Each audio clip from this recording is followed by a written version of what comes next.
AP Congress అధ్యక్షురాలిగా YS Sharmila బాధ్యతలు చేపట్టారు. విజయవాడ ఆంధ్రరత్న భవన్లో ఏపీ పీసీసీ అధ్యక్షురాలిగా బాధ్యతలు స్వీకరించారు. వైఎస్ రాజశేఖర్ రెడ్డి 2 సార్లు పీసీసీ పదవి చేపట్టారు. 2 సార్లు సీఎం అయ్యారన్నారు.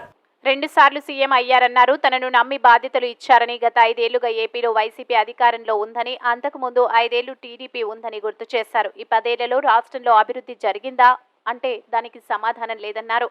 చంద్రబాబు హయాంలో 2 లక్షల కోట్లు అప్పులు చేస్తే వైసీపీ హయాంలో సీఎం జగన్ చేసిన అప్పులు 3.5 లక్షల కోట్ల రూపాయలు అని విమర్శించారు. ఏపీకి ప్రత్యేక హోదా రాకపోవడానికి చంద్రబాబు జగనే కారణమని వైఎస్ షర్మిల విమర్శించారు.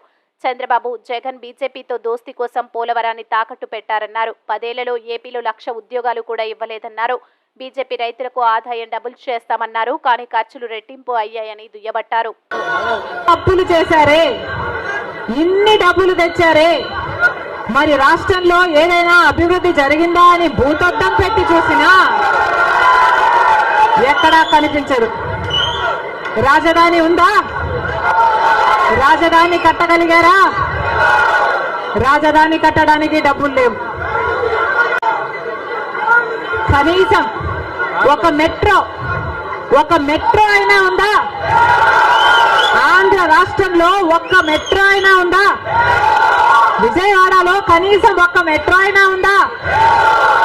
ఎక్కడా లేదు, కనిపించదు. 10 సంవత్సరాలలో కనీసం